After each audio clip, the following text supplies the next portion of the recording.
Henshin Inspection presents Going Ultra. This is MJ. I'm an author, I'm an artist, I'm an analyzer. Join me as I talk about Ultraman Blazar Episode 5, The Mountain Roars. This episode is an Henri-focused episode. She goes to her hometown. I don't remember the name of it.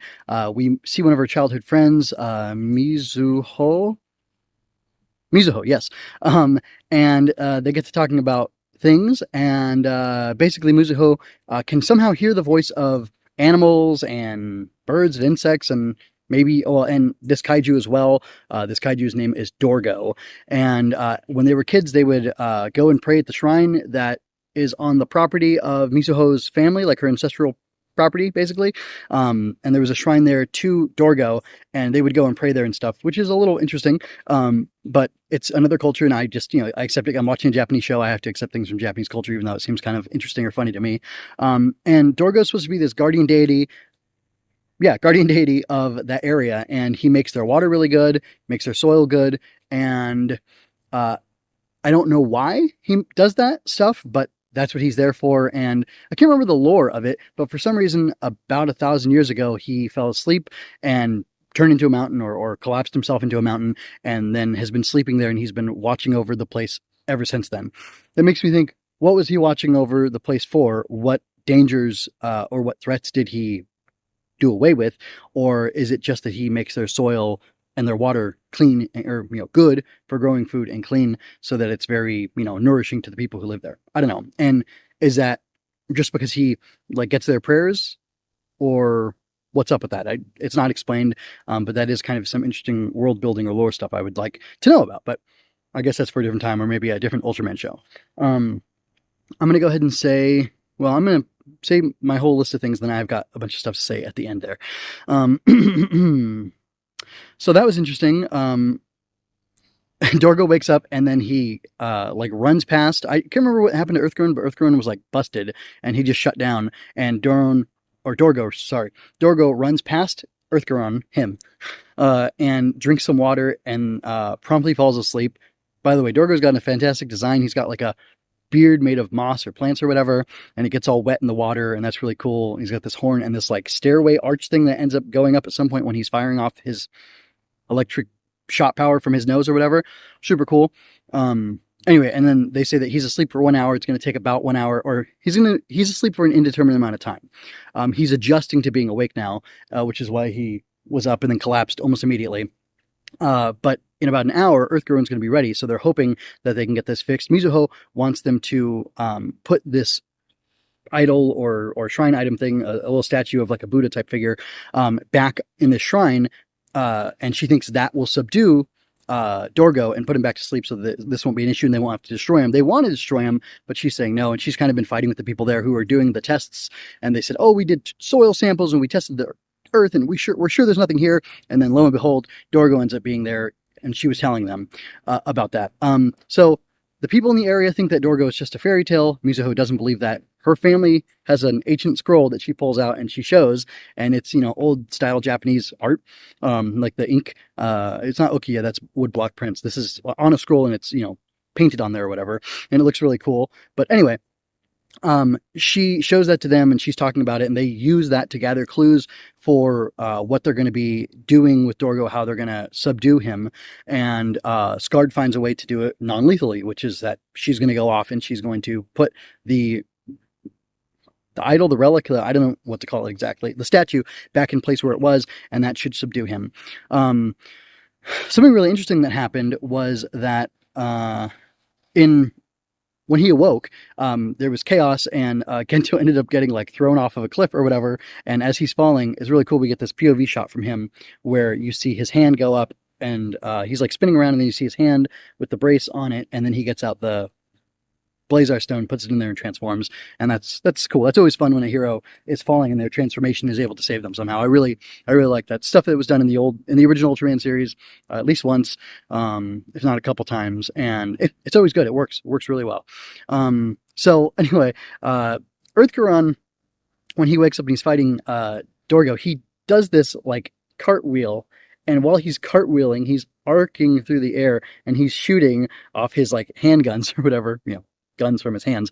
He's shooting at Dorgo, and it was just crazy because he goes, and he's shooting the whole time, and it reminded me of a John Woo thing, or I'm not even sure what. and it was really fun. It was really fun. And then one of the coolest things is that Dorgo has the cannons on the mountain that is him, and they're on two of the protrusions that come out of him, and somehow he's able to tap into those cannons because he's this, powerful kaiju, and he's able to actually shoot them. So he's shooting the cannons at Earthgaron, and then when Blazar shows up, he's shooting at him as well. And like even Blazar jumps at one point, and Dorgo blasts him, and he falls to the ground. And there's something I like. So I pointed out that I feel Blazar is a little bit silly in the way he does things, or some of the things that he does, some of the noises he makes, things like that. But I don't dislike him. It almost makes me sympathetic towards him. And like, definitely, so there's characters who I like seeing get beat up in shows or movies or whatever, but just because I just like them. And then there's characters who get beat up, and I like to watch it a little bit because, or something about it especially tickles me because I like them and I like how they deal with it. Blazar is the latter category. He falls in the latter category. So like seeing him get knocked down by the mega shot and things like that is fun, and I enjoyed it, and I wanted to see him get back up and defeat Dorgo somehow peacefully, without killing him. And we got to see that, and that was really fun. Henri goes and she like psychs herself out and does martial artsy type stuff, and then implants the thing, and then Dorgo falls asleep, and Blazar gets him back in his spot where he belongs, so he can continue being the guardian deity of that area. And that's cool. I appreciate that. It was really cool to see him not kill him, but it was really cool to see Dorgo operating his own kaiju cannon there. That was pretty fun. I noticed something though, that Mizuho has a Minnesota type accent, like a middle western of the United States type accent, and they're in the country. So I was thinking, oh, is this kind of like a Kansai accent that the actress would have had or used in the performance, and are they reflecting that in the dub by giving her a little bit of a Midwestern accent? And even Henri does it, and she says something to her like, it's really dangerous here, don't you know? And Mizuho responds to her, you sound like your father. And she's like, no, let's go. And then later on at the end of the episode, it's highlighted by Gento repeating it, but she tells Mizuho as she's leaving Henri, they're parting ways, she's like, you betcha. And then she goes and gets the van with Gento, and he's like, yeah, it won't be a problem, you betcha. And it was a lot of fun. I really like that. I like the idea of adapting the accent in that way with the Midwestern accent. And I happened to move recently to the Midwest, the Middle West, and I have jokingly said Minnesota, but I heard one other guy say it, but he's not from Minnesota, and he's not from this state either, but he knows about it. And anyway, it's just kind of a joke with my family about a little bit about that Midwestern accent, but it's cool. It's cool. I like giving it that different feel. And like Mizuho had like this, like she's got like the way she's dressed, she feels very country, very hikery, and like, way different from these military people who are there trying to execute their operation on behalf of, all of Japan and stuff. And she's representing like this little section of Japan and like the things that are important to it and the way that it is. And she wants to preserve that way of life by protecting Dorgo and not allowing him to be messed with. And there's kind of like a balance of nature thing. Like if you treat the earth right, it's going to treat you right. And I find that interesting, but I'm going to complain about a few things. Oh, also there's this really cool moment where, Blazar. So and that's kind of like my story stuff. Now I'm going to get into the last minute or so of this and do some kvetching, some complaining. So Blazar breaks his Blazar staff javelin thing in half. He breaks it over his knee. He goes back and he swings forward, and he is the first Ultraman to arc. Oh, I don't know if that's true or not, but he like bends back all the way and makes an arch with his back and swings forward. He stabs the things into the ground, and then he throws them both at Dorgo to mess with the mega shot, I believe is what he's doing. So like he does that, but so like he's the original Ultraman arc. That's my joke for this episode. And that was interesting because he snapped his thing in half, which is what Arc did in the first episode with the shield, and then he used it to stab the kaiju, and kind of a similar thing's happening here. And then I was thinking back, Yukino, I believe, in Ultraman Z was from a small town, and her grandma had a scroll, and there was a song that helped calm this kaiju. And then in Blazar here, we have Henri's from a small town, and there's this scroll that's owned by somebody, and they have these stories about this kaiju and how it was quelled by the people there. And then in Arc episode 2, I think, there's a construction thing going on at a place. There's a young person who wants to warn people about disturbing this kaiju, and it's a fairy tale, and everybody's ignoring them.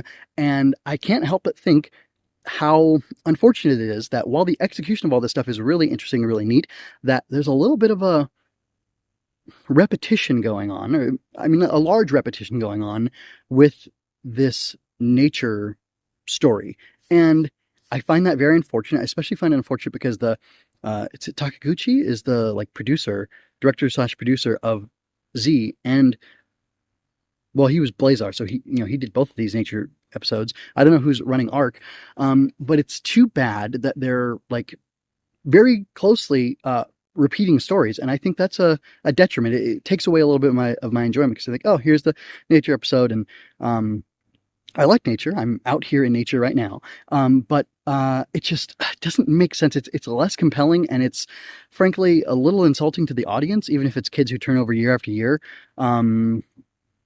And I don't think it's good. I don't think it's a good thing to do, and I think it's unfortunate that they went ahead and did that. But anyway, I don't know what else to say about that. Anyway, I enjoyed the episode overall. It was lots of fun. But in the larger context of Z, Blazar, and Arc, it's too bad that we're seeing that, especially because those are having the Western adaptations, the Western presentation to the Western audience, to the English speaking audience, actually globally. It's too bad that they're doing that and they're not being mindful of who their audience is beyond the Japanese audience. And you're going to get critics who are going to say this sucks because it's just recycling the same things over and over again, which is unfortunate and I think a little unfair. So that's all I have to say. Look forward to the next Blazar review, and as well as Arc. And if you like what I have to say and you like the way I think about these kaiju stories and these monster stories that involve kids, I encourage you to go to mjmunoz.com, follow along for the book series that I'm doing. Growbug Tales, Growbug Chronicles is what it is. It's the Growbug books, and in the Growbug books you have magical bugs who battle monsters, and they're saving kids, and they're saving themselves from these creepy monsters who transform their bodies in different ways sometimes, and are just kind of creepy and wonderful. It's very Tokusatsu inspired, and I think that people who enjoy this kind of stuff will enjoy my work as well. I'm working on getting my book finished, the first book finished, doing some last edits to it, and then I'm going to work on getting it published. I'm going to start doing art for the chapter headings and some like diagrams to show things in the book as well, because I am an author, artist, and analyzer. So I'm analyzing here. I'm telling you about my stuff I'm writing and about the stuff I'm going to be drawing for that book. So anyway, if you want to follow along with that, check out mjmunoz.com, and I don't know, keep being ultratastic. I hope you enjoyed that. Subscribe to keep up with me. Like and share to help me reach more people like you. And go to mjmunoz.com to find your next favorite thing. And don't forget to let your voice be heard. Stories are always better when you're part of the conversation. Until next time, be well. This is MJ signing out. This has been a Story Over Everything production.